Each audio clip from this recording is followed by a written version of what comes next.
I will be neither the first nor the last person to admit that I will miss you, Wellesley College. I remember just a few weeks ago, we saw a group of young women sporting purple lanyards around their necks. We all shared the same first reaction. Hey, we're still here. Purple is still our color. Then we shared the same second reaction. Ugh, we're getting old. Whatever, they're just getting younger. But I'm here to assure you that just because we're leaving, it doesn't mean that we are being replaced. In fact, we aren't replaceable. Not us. Not the purple class of 2010. We have left our mark here and have touched the lives of all those around us. We will continue to do great things in the real world. I'm sure of it. I have met some extraordinary people here at Wellesley, and today I'm lucky enough to introduce to you one of the most amazing women I have encountered. She is an international student from Pakistan who studied English and South Asian studies. In her junior year, she traded this beautiful campus for what she called the Great Climes of England, where she studied at Oxford University. She returned her senior year to pursue her passion in creative writing while working as a teaching assistant for the writing department. This summer, she will be working in New York as a Bartley Fellow at the Wall Street Journal. She has accomplished many great things at Wellesley and has easily made my list of amazing women, as I'm sure she will make yours today. Ladies and gentlemen, it is my honor to introduce our senior speaker, Ms. Mira Sethi. Thank you and congratulations, 2010.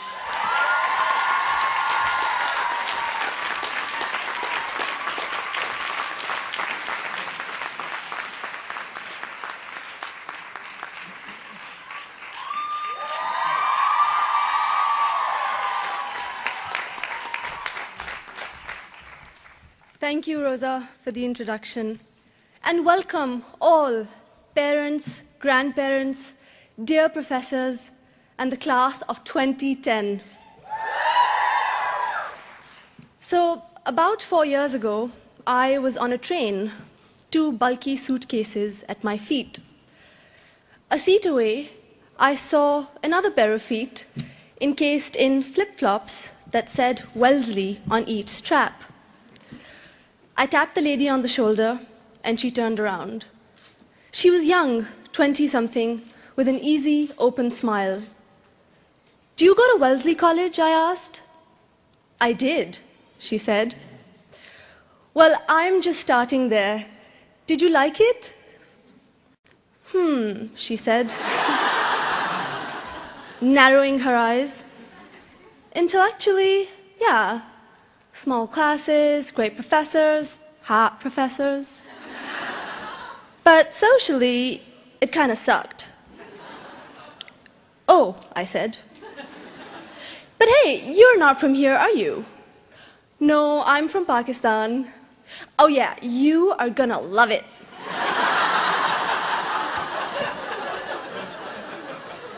As it happened, I didn't immediately love it, nor did some of the people I became friends with.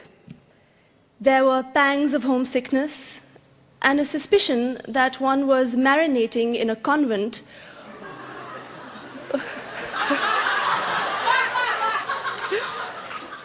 while the kids in the neighboring schools went about their business. 4 years on, though, I think I can speak on behalf of most of my lovely Wellesley siblings who are sitting here to say that we've loved our time here. It has been, for some of us, a bit like the love in a successful arranged marriage.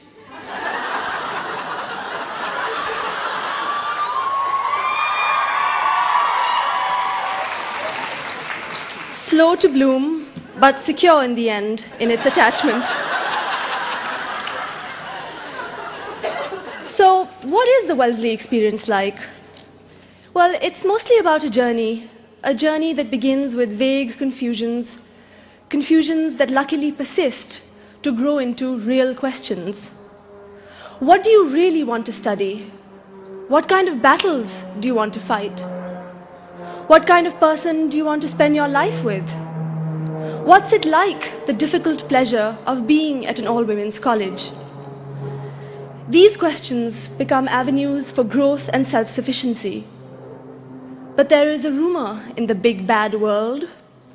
It goes something along the lines of, why go to an all-women's college when real life is co-ed? The answer is quite simple. Being at a place like Wellesley makes us all the more eager, wiser, and readier to cope with the challenges of life. It breeds a certain introspection, an awareness of environment and of one's place in it. It breeds courage, the ability to first identify what one believes and then to stand up and fight for those convictions. It breeds hunger, the desire to make the most of every experience, to have a go, each and every one of us, at that glass ceiling. Henry James, the novelist, once said, "Experience is never limited, and it is never complete.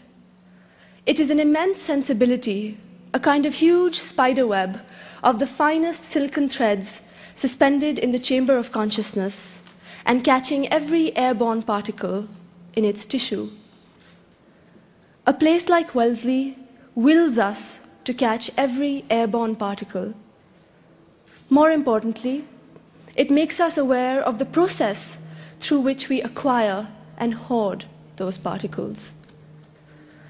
For me, a central question throughout my time here as an English major has had to do with the process of art and the obligations of an artist.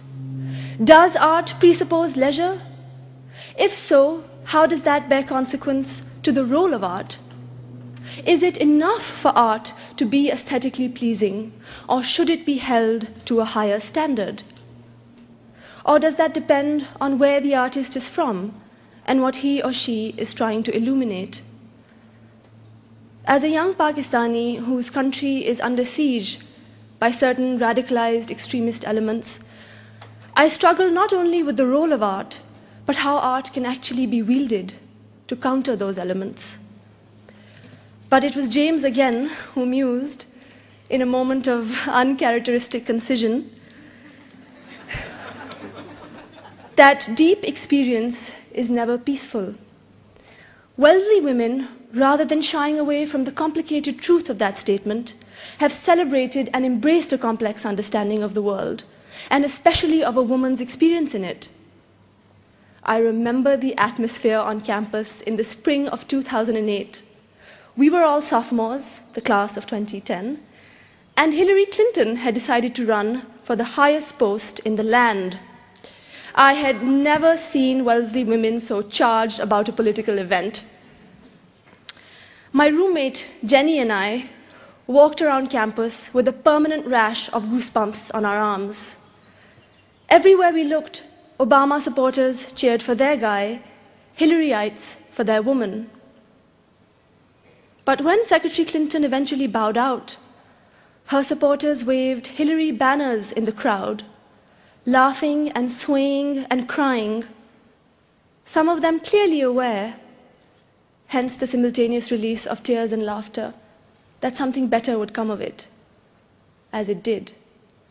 The beauty of real experience is that it is often not peaceful. So we're all gathered here today, the class of 2010, to celebrate the beginning of an end. But each of us is aware of the shape of the journey we've taken together to get here. A journey of joy and happiness, of that unspeakably beautiful moment when at 2 a.m. on a Saturday night in sub-zero temperature, the Peter Pan bus finally rolls around Harvard Square. A journey of growth, of the conversations that began in class and continued in rooms and dining halls. And finally, a journey of a camaraderie of introspection. What does it mean to be a woman in today's world? What does it mean to call yourself a feminist, if at all?